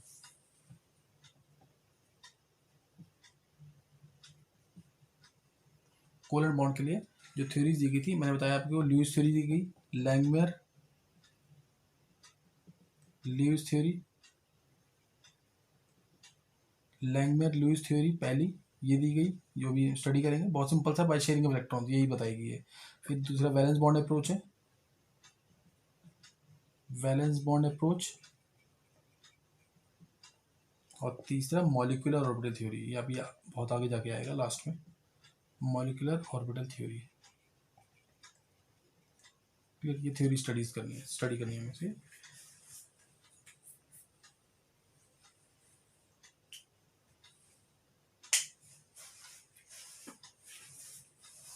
तो कुछ एग्जांपल स्टडी कर लेते हैं, जो सबसे इजी टॉपिक है, कोवेलेंट बॉन्ड के, कोवेलेंट मॉलिक्यूल्स के कुछ एग्जांपल, कोवेलेंट मॉलिक्यूल्स के कुछ एग्जांपल नोट करेंगे। कोवेलेंट मॉलिक्यूल्स के एग्जांपल, कोवेलेंट बॉन्ड कैसे बनता है? By sharing electron. Covalent bond is formed, आपको पता है it is formed by sharing electrons. तो उसमें अगर होमो एटॉमिक मॉलिक्यूल्स स्टडी करने हैं, होमो एटॉमिक मॉलिक्यूल्स स्टडी करेंगे, तो जैसे मैंने अगर H2 बोला, H2, तो H के पास एक इलेक्ट्रॉन, दूसरे H के पास एक इलेक्ट्रॉन, ये इलेक्ट्रॉन इधर शेयर करेगा, ये इलेक्ट्रॉन इधर शेयर करेगा, और ये एक इलेक्ट्रॉन दोनों शेयर कर रहे हैं, तो सिंगल बॉन्ड आएगा। क्या आएगा? Single bond. सिंगल बॉन्ड आएगा क्यों? क्योंकि एक एक इलेक्ट्रॉन दोनों ने शेयर किया। और बॉन्ड ऑर्डर भी याद रखेंगे, इसका क्या होगा? 1। बॉन्ड ऑर्डर यानी कितने बॉन्ड्स हैं दोनों के बीच में। बॉन्ड ऑर्डर कितना, क्या मतलब है कि कितने बॉन्ड्स हैं इसके बीच में। तो बॉन्ड ऑर्डर क्या होगा? इसका 1 होगा। और इसको बोलेंगे, जो डॉट्स से या क्रॉस से स्ट्रक्चर शो होगा उसे बोलते हैं Lewis structure. Lewis structure which is shown by dots और क्रॉसेस, यहाँ मैंने क्रॉस दिखाए हैं, and which is shown by bonds, which is shown by bonds और लाइंस, बॉन्ड्स लाइंस या डैश से जो शो करेंगे उसे बोलते हैं कूपर स्ट्रक्चर। ये लुईस स्ट्रक्चर जो डॉट्स और क्रॉसेस से शो होगा, और जो बॉन्ड से शो होगा, लाइन से शो होगा या डैश से शो होगा, वो क्या है? Cooper structure. बॉन्ड ऑर्डर का मतलब समझ आना चाहिए। यहाँ पे क्वेश्चन आता है, given example of molecule in which bond order is 2 या bond order is 1, bond order 1 बोल दिया तो एग्जांपल H2 आ गया, F2 आ गया, इस तरीके से। तो ये मैंने होमो एटॉमिक मॉलिक्यूल लिया है, और भी होमो एटॉमिक मॉलिक्यूल्स हैं, जैसे F2 अगर ले लेते हैं, F2, F2 के वैलेंस में कितने इलेक्ट्रॉन है? 7 इलेक्ट्रॉन, 1 2 3 4 5 6 7, 1 2 3 4 5 6 7। तो ये एक इलेक्ट्रॉन ये शेयर करेगा, एक इलेक्ट्रॉन ये, तो ताकि ऑक्टेट कंप्लीट हो जाए। ऑक्टेट कंप्लीट हो गया तो यहाँ F2 बन गया। ये कौन सा स्ट्रक्चर है? ये स्ट्रक्चर है कौन सा? Lewis structure. और ये कौन सा स्ट्रक्चर है? Cooper structure. और बॉन्ड ऑर्डर कितना होगा इसका? 1। एक बॉन्ड बना ना इसमें, एक बॉन्ड, एक इलेक्ट्रॉन शेयर हुआ, दोनों का एक एक इलेक्ट्रॉन है, तो बॉन्ड ऑर्डर कितना होगा? 1 होगा। समझिएगा कि नहीं? बॉन्ड ऑर्डर 1 है। अब जैसे O2 लिया, O2 ये लिया, O2, ठीक है। और इसमें एक चीज ध्यान रखना, अगर याद रखते हैं तो ये नॉन बॉन्डिंग इलेक्ट्रॉन्स है, या लोन पेयर कहते हैं इसको। कितने पेयर है एक एटम के पास? 3 पेयर, 3 लोन पेयर है ये, 3 लोन पेयर इसके पास, 3 लोन पेयर इसके पास। याद रखते हैं तो याद कर लेंगे, आगे आएगा, यूज होगा काफी वेस्पर थ्योरी में। अब जैसे O2 लिया, अब इसमें क्या है? इसको 2 इलेक्ट्रॉन चाहिए, ये इसको भी 2 इलेक्ट्रॉन चाहिए, 2 इलेक्ट्रॉन ये लेगा और 2 ही इलेक्ट्रॉन ये लेगा। ये लुईस स्ट्रक्चर है। अब 2 इलेक्ट्रॉन शेयर हुए हैं, 2 इसके 2 इसके, तो इसलिए डबल बॉन्ड हुआ आएगा। और कितने बच गए? 4 इलेक्ट्रॉन ये बच गए इसके पास, ये 2 लोन पेयर इसके पास रह गए, 2 लोन पेयर इसके पास रह गए। तो इसका बॉन्ड ऑर्डर कितना होगा? 2। It's bond order will be 2। याद रखते हैं तो याद कर लेंगे, आगे यूज होना ये। तो इसका बॉन्ड ऑर्डर 2, ठीक है। ऐसे ही अगर मैं N2 लेता हूँ सपोज, N2, तो N में 3 इलेक्ट्रॉन है, दूसरा N आया, 3 इलेक्ट्रॉन 2। अब इसको 3 इलेक्ट्रॉन चाहिए ऑक्टेट कंप्लीट करने के लिए, इसको भी 3 इलेक्ट्रॉन चाहिए ऑक्टेट कंप्लीट करने के लिए, तो 3 ये इससे लेगा और 3 ये इससे लेगा, दोनों का ऑक्टेट कंप्लीट हो गया। तो ये आ गया N ट्रिपल बॉन्ड N। इसके पास एक पेयर रह गया, इसके पास भी एक पेयर रह गया, इसके पास एक लोन पेयर, इसके पास भी एक लोन पेयर।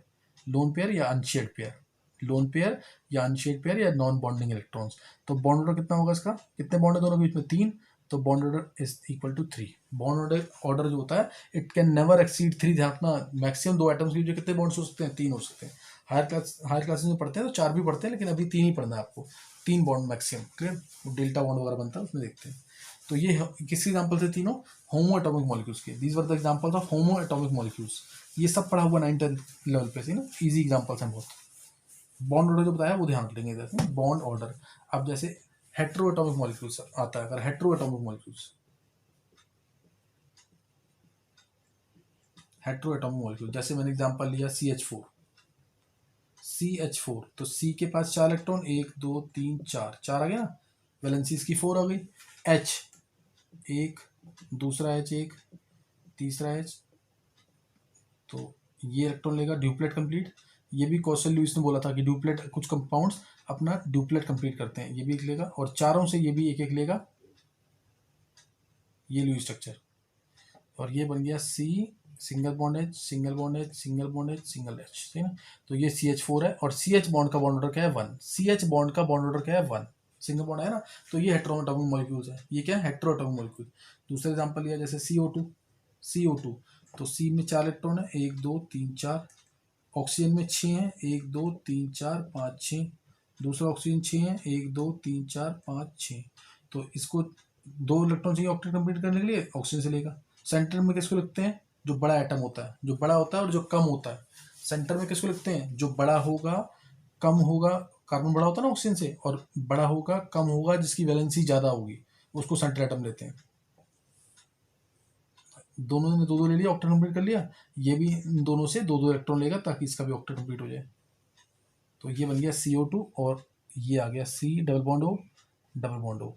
CO बॉन्ड का बॉन्ड ऑर्डर कितना आएगा 2, इधर भी 2 इधर भी 2, this is the bond order of CO bond, clear, this is the bond order of CO bond. तो ये एग्जांपल ले लिया हमने हेट्रोएटॉमिक मॉलिक्यूल्स के। ये किसके एग्जांपल है, हेट्रोएटॉमिक मॉलिक्यूल्स। नेक्स्ट एग्जांपल लिया सपोज मैंने कार्बोनेट आयन, कार्बोनेट आयन, तो इसमें 2 ऑक्सीजन नेगेटिव, जब भी नेगेटिव आएगा तो उसको ऑक्सीजन पे ही लेना नेगेटिव, वो ऑक्सीजन पे ही होगा, 99% है कि ऑक्सीजन पे नेगेटिव आएगा। कार्बन में भी मान लोगे तो आंसर उससे भी आ जाएगा, लेकिन ऑक्सीजन पे नेगेटिव मानना। तो C आया, अब एक ऑक्सीजन, यहाँ पे 4 इलेक्ट्रॉन है, 4, 2 ऑक्सीजन नेगेटिव वाले हैं क्योंकि 2 नेगेटिव है, एक ऑक्सीजन पे तो 6 इलेक्ट्रॉन होंगे पूरे, 1 2 3 4 5 6 इलेक्ट्रॉन। दूसरे ऑक्सीजन पे 7 इलेक्ट्रॉन होंगे, क्यों 7 इलेक्ट्रॉन क्यों हो गए, क्योंकि नेगेटिव चार्ज मतलब 1 इलेक्ट्रॉन मिल गया, एक इसको मिल गया, और दूसरा ऑक्सीजन ये रहा, 1 2 3 4 5 6 7। तो अब ये ऑक्टेट कंप्लीट करेगा 2 इलेक्ट्रॉन लेके, ऑक्टेट कंप्लीट, ये 7 इलेक्ट्रॉन है ना इसके पास, O नेगेटिव है, ये this is O negative, this again is O negative, तो ये भी इलेक्ट्रॉन लेगा इससे और इसका ऑक्टेट कंप्लीट, ये भी इससे 1 इलेक्ट्रॉन लेगा और इसका भी ऑक्टेट कंप्लीट, ऑक्टेट कंप्लीट हो गए इनके। तो क्या बन गया यहाँ से, और ये भी इन सबसे, इससे 1 लेगा, इससे 1 लेगा, इससे 2 इससे 2 लेगा, ठीक है, इससे 2 लेगा, तो इसका भी ऑक्टेट कंप्लीट हो जाएगा। तो ये आ गया C, ये Lewis structure, double bond O negative CO3 2 negative, carbonate ion, इधर बॉन्ड ऑर्डर 2, इधर बॉन्ड ऑर्डर 1, इधर 1। एक्चुअल में होता नहीं है ऐसा, जरूरी थोड़ी है ये यही वाला न्यूट्रल हो, क्या पता ये नेगेटिव हो जाता, क्या पता ये नेगेटिव होता, बात समझ कि नहीं, ये नेगेटिव होता, ये 6 इलेक्ट्रॉन वाला होता, ये दोनों नेगेटिव ना होते। तो ध्यान रखना, इसको ना रेजोनेंस कहते हैं, अगर समझ आती है बात तो यहाँ पे। तो C डबल बॉन्ड हुआ है, O नेगेटिव, उल्टा भी हो सकता था ऐसे, ऊपर O नेगेटिव होता, इधर O नेगेटिव होता, और इधर डबल बॉन्ड हो, बात समझ रही कि नहीं है, ये रेजोनेंस का सिंबल होता है, डबल साइडेड एरो। ऐसे ही C ऊपर डबल बॉन्ड हो, इधर डबल बॉन्ड हो, सॉरी सिंगल बॉन्ड, एक डबल बॉन्ड दिखा दिया मैंने, इधर ये दिखा दिया है, डबल बॉन्ड इधर दिखा दिया, इधर दिखा दिया, इधर दिखाना है, सॉरी, ये double sided arrow, C double bond इधर, O नेगेटिव, समझ रही बात कि नहीं है। तो ये इस तरह से बन सकता था स्ट्रक्चर इसका, क्लियर, ये इस तरह से बन सकता था स्ट्रक्चर। तो ये मैं दोबारा दिखा देता हूँ एक बार ताकि और क्लियर हो जाए, उसी स्ट्रक्चर के थ्रू और क्लियर होगा ये। जैसे मैंने दिखाया C डबल बॉन्ड O एक बार ऊपर लिया, मैं इसी स्ट्रक्चर को ऐसे भी लिख सकता था, O negative double bond O negative, या इसी स्ट्रक्चर को मैं ऐसे भी लिख सकता हूँ, डबल बॉन्ड एक बार यहाँ लिया, एक बार यहाँ लिया, एक बार यहाँ पे, एक बार यहाँ पे, एक बार यहाँ ले लेंगे, तो यहाँ पे O negative double bond O, और ये तीनों को मिला, ये तीनों एग्जिस्ट नहीं करते, जितना समझ आ रहा है उतना करना, ये आगे बहुत डिटेल में आना है, ये पूरा रेजोनेंस जो है बहुत डिटेल में है, अराउंड 7 to 8 आवर्स की क्लास होगी ऑर्गेनिक के अंदर तो इसकी, तो इसलिए जितना बता रहा हूँ उतना समझ आया तो बहुत अच्छी बात है। डबल बॉन्ड इधर था, इधर भी आस्ता था, इधर भी आस्ता था, इधर भी आस्ता था, वही तीनों जगह लगाया मैंने, और उसी के कॉरस्पॉन्डिंग ओ नेगेटिव की पोजीशन चेंज की है, और ये तीनों स्ट्रक्चर एग्जिस्ट नहीं करते, एक्चुअल में ये स्ट्रक्चर एग्जिस्ट करेगा, समझ के देखेंगे। ओ इन तीनों को मिलाकर ये बनेगा रेजोनेंस हाइब्रिड। ये कि डबल बॉन्ड इधर भी है कुछ, इधर भी है कुछ, इधर भी है कुछ, और चार्ज आ गया 2 - बाहर दिखा देते हैं। बात समझ आएगी नहीं है? डबल बॉन्ड इधर भी है, इधर भी है, इधर भी है, लेकिन पूरा कहीं पे भी नहीं है, इसलिए डॉटेड से दिखा दिया, पूरा कहीं नहीं इसलिए डॉटेड से दिखा दिया। अगर कोई कहेगा बॉन्ड ऑर्डर क्या है इसका, क्या निकाल सकते हैं बॉन्ड ऑर्डर इसका? बहुत इजी तरीका है, समझ आता है तो बिल्कुल यहाँ से देखना है। बॉन्ड ऑर्डर, सही ना? बॉन्ड ऑर्डर मतलब उस बॉन्ड में कितने बॉन्ड प्रेजेंट है ये बताया था मैंने। जैसे O2 है तो बॉन्ड ऑर्डर 2, N2 है तो बॉन्ड ऑर्डर 3, F2 है तो बॉन्ड ऑर्डर 1, Cl2 है बॉन्ड ऑर्डर 1। तो इसमें क्या होगा बॉन्ड ऑर्डर, इसमें कितना आएगा बॉन्ड ऑर्डर? इसमें बॉन्ड ऑर्डर आएगा, देखो ये क्या है, ये एक ही बॉन्ड है ना जो 3 जगह जा रहा है, इधर भी जा रहा है, इधर भी जा रहा है। CO बॉन्ड का बॉन्ड ऑर्डर क्या है? एक बॉन्ड तो था ही इसके अंदर, ध्यान से देखना, एक बॉन्ड तो था ही, जो एक ये वाला बॉन्ड है वो इधर भी जा रहा है, इधर भी जा रहा है, यानी एक बॉन्ड कितनी जगह शेयर हो रहा है? 3 जगह। एक बॉन्ड तो है ही वाला, एक बॉन्ड तो है ही, एक बॉन्ड तो कोई भी एक CO बॉन्ड ले लो, ये ले लिया मान लो, इधर एक बॉन्ड तो है ही, लेकिन इधर भी तो आया है एक बॉन्ड और इसी बॉन्ड में।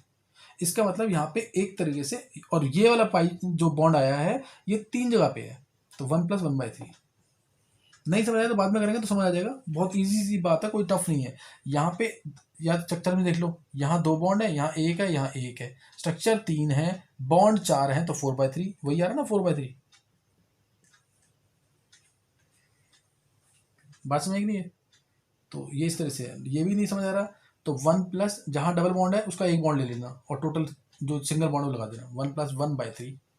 जहाँ डबल बॉन्ड है उसका एक बॉन्ड ले लेंगे, वही तो मूव कर रहा है हर जगह, उसको एक ले दिया, और बाय में टोटल जितने बॉन्ड्स थे CO बॉन्ड में, CO बॉन्ड का बॉन्ड ऑर्डर निकालना है तो CO बॉन्ड का बॉन्ड ऑर्डर इस तरह से लेगा, 1+1/3 4/3, यानी यहाँ पे 4/3 बॉन्ड इधर है, 4/3 इधर है, 4/3 इधर है। 1 तो था ही नहीं ना, 1 कम से कम है, 1 1 1 तीनों का 1 तो होगा ही बॉन्ड ऑर्डर। जो एक ये बॉन्ड है ये 3 जगह शेयर हो रहा है, तो इसलिए 1+1/3, 1 तो है ही है, 1 से हल्का सा ज़्यादा है, कितना ज़्यादा है? 1+1/3। समझ आई बात नहीं है? तो ये आ गया कार्बोनेट आयन, और ये स्ट्रक्चर था इसका, और ये जो बनाया था रेजोनेंस हाइब्रिड था, यही एक्चुअल में एग्जिस्ट करेगा। जो रेजोनेंस हाइब्रिड है ना वही एग्जिस्ट करता है, रेजोनेंस हाइब्रिड विल एग्जिस्ट। बस में नहीं है तो यहाँ तक इतना पढ़ना, भी नेक्स्ट टाइम आगे आगे करेंगे, और उसकी प्रैक्टिस कर लेना ढंग से, सही ना? अभी चैप्टर में आया ये तो सारा 10th लेवल तक का है जो हमने पढ़ा है, एक आध पॉइंट एक्स्ट्रा पढ़ेंगे, अदरवाइज 10th लेवल तक पढ़ा है, इसको जो ढंग से वाइज कर लेना, नेक्स्ट टाइम आगे पढ़ेंगे। Okay, thanks.